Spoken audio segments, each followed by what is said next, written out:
नमस्कार दोस्तों, स्वागत है आपका मेरी जीके की पाठशाला में। और मैं पढ़ा रही हूँ आपको हिस्ट्री। तो दोस्तों, हिस्ट्री में पढ़ रहे हैं हम मुग़ल सल्तनत के बारे में।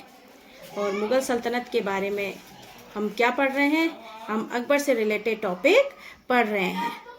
ठीक है दोस्तों, तो आज भी हम अकबर से रिलेटेड ही पढ़ेंगे। और आज हमारा अकबर से जो रिलेटेड टॉपिक है वो समाप्त हो जाएगा और फिर हम जहांगीर और शाहजहां के बारे में पढ़ेंगे। तो दोस्तों, उससे पहले आज का सुविचार पढ़ लेते हैं कि जिंदगी भी खेलती उसी के साथ है जो खिलाड़ी बेहतरीन होता है। जिंदगी खेलती भी उसी के साथ है जो खिलाड़ी बेहतरीन होता है। दर्द सबके एक से हैं, दर्द सबके एक से हैं, मगर हौसले सबके अलग अलग हैं। कोई हताश होकर बिखर जाता है तो कोई संघर्ष करके निखर जाता है। कोई हताश होकर बिखर जाता है तो कोई संघर्ष करके निखर जाता है। इसलिए दोस्तों, हताश होकर बिखरने की ज़रूरत नहीं है। अगर आप मेहनत करते रहे, संघर्ष करते रहे, तो आपकी जो मेहनत है एक दिन ज़रूर रंग लाएगी। ठीक है दोस्तों,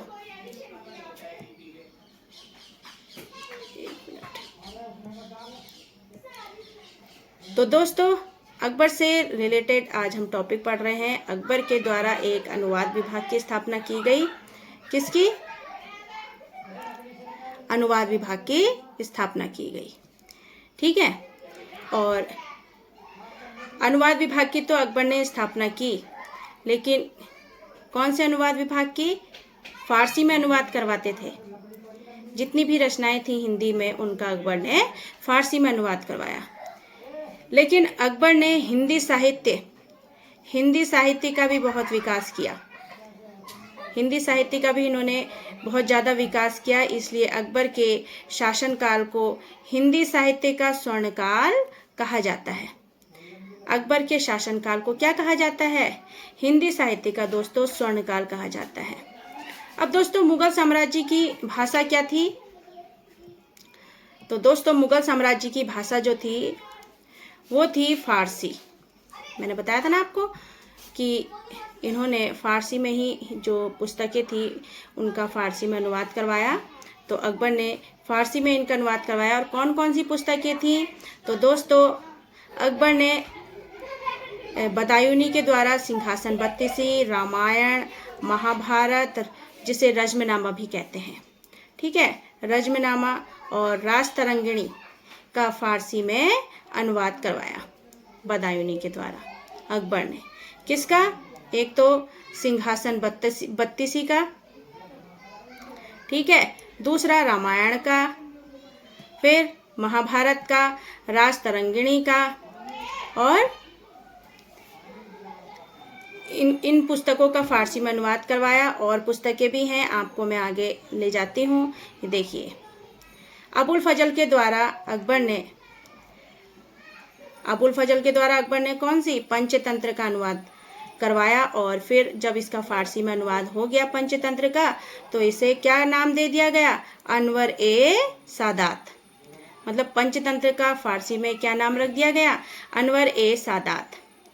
और मौलाना हुसैन फैज, इन्होंने यार ए दानिश नाम से पंचतंत्र का अनुवाद फारसी में किया।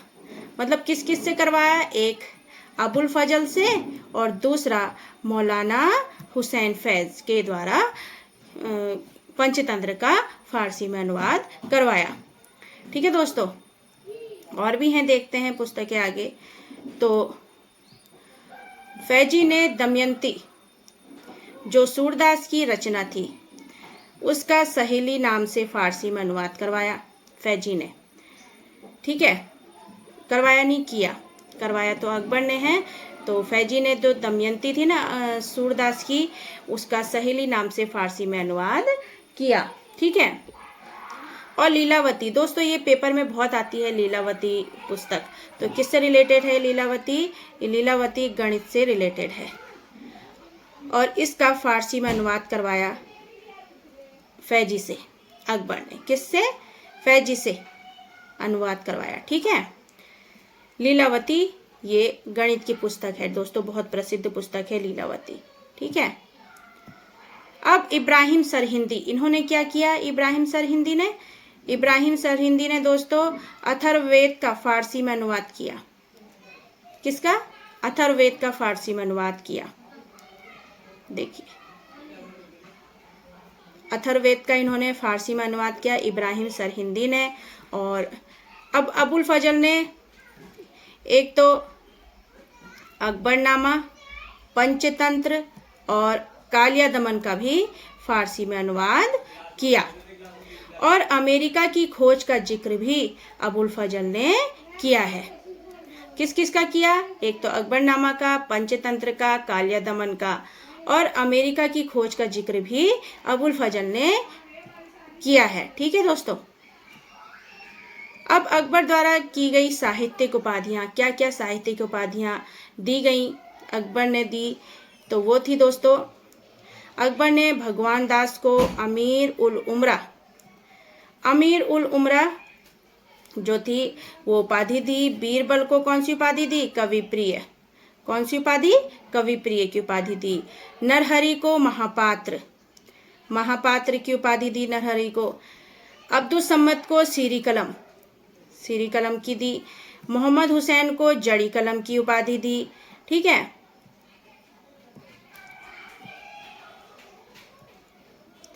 तानसेन को कंठाभरण या वाणी विलास की उपाधि दी अकबर ने। कौन कौन सी? एक बार फिर से देख लीजिए। भगवान दास को अमीर उल उमरा, बीरबल को कवि प्रिय, नरहरि को महापात्र, अब्दुल सम्मद को सीरी कलम, मोहम्मद हुसैन को जड़ी कलम और तानसेन को कंठाभरण या वाणी विलास की उपाधि दी। किसने दी? अकबर ने दी। ठीक है।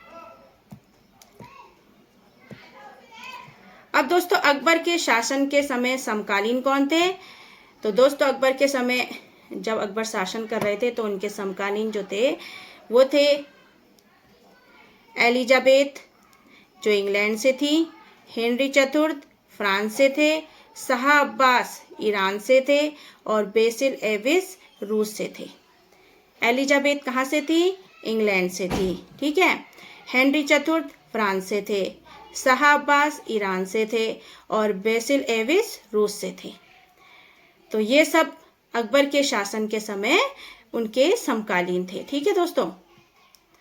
अब दोस्तों अकबर की राज की भाषा भी फारसी ही थी। जब मुगल सल्तनत की भाषा फारसी थी तो इनकी राज की भाषा भी फारसी थी। और अकबर ने नगाड़ा नामक वाद्य यंत्र बजाता था। अकबर मतलब नगाड़ा जो था ना, एक वाद्य यंत्र, उसे बजाना पसंद करता था। और राल्फ फिंच जो है वो फतेहपुर सीकरी व आगरा पहुंचने वाला प्रथम अंग्रेज व्यापारी था। राल्फ फिंच फतेहपुर सीकरी पहुंचा व आगरा पहुंचा और ये फतेहपुर सीकरी व आगरा पहुंचने वाला प्रथम अंग्रेज व्यापारी था। ठीक है दोस्तों। अब इतने सारे कार्य किए अकबर ने। अब फिर अकबर की मृत्यु का टाइम आ गया और अकबर की मृत्यु कब हुई? 1605 में हुई। सिकंदरा में हुई। सिकंदरा में इन्हें कहाँ दफनाया गया? 1605 में। अब दोस्तों अकबर के कुछ नवरत्न भी थे, नवरत्नों के रूप में जाने जाते हैं। वो कौन हैं? तो बीरबल हैं, अबुल फजल हैं, तानसेन हैं, अब्दुल रहीम खाने खाना है, मानसिंह है, राजा टोडरमल हैं, फैजी हैं, हकीम हुमाम हैं, मुल्ला दो प्याजा है। तो ये दोस्तों सारे अकबर के समय के नवरत्न हैं। बीरबल, अबुल फजल, तानसेन, अब्दुल रहीम खाने खाना, मानसिंह, राजा टोडरमल, फैजी, हकीम हुमाम, मुल्ला दो प्याजा। ठीक है दोस्तों। और अकबर की मृत्यु कहाँ हुई? सिकंदरा में इन्हें दफनाया गया। 1605 में इनकी मृत्यु हुई। और राल्फ फिंच तो थे वो प्रथम अंग्रेज थे जो फतेहपुर सीकरी व आगरा पहुँचे। और कौन सा ये वाद्य यंत्र बजाते थे? नगाड़ा बजाते थे। राज की भाषा इनकी फारसी थी। तो दोस्तों बहुत से टॉपिक ऐसे हैं जो बहुत इम्पोर्टेंट हैं और एग्ज़ाम के पर्पज़ से बहुत इम्पोर्टेंट है, आपको पढ़ना ज़रूरी है। बहुत से क्वेश्चन इसमें से आ जाएंगे। यूजीसी नेट का पेपर आपने देखा होगा, ऐसा पेपर आता है कि बहुत घुमा फिरा के देते हैं, और अगर आपको उनके बारे में अच्छे से पढ़ा होगा तभी आप अच्छे से सही आंसर पर क्लिक कर पाएंगे, है ना। इसलिए दोस्तों बहुत अच्छे से इन्हें पढ़ना, और मैंने बहुत इजी लैंग्वेज में आपके लिए ये नोट्स तैयार किए हैं, और अच्छे लगे हों तो अच्छे से पढ़ लीजिएगा, और रोज़ ऐसी ही क्लास अटेंड करते रहिएगा। और मिलते हैं आपसे अपनी अगली क्लास में। तब तक के लिए अपना ध्यान रखें, स्वस्थ रहें, खुश रहें। Thank you.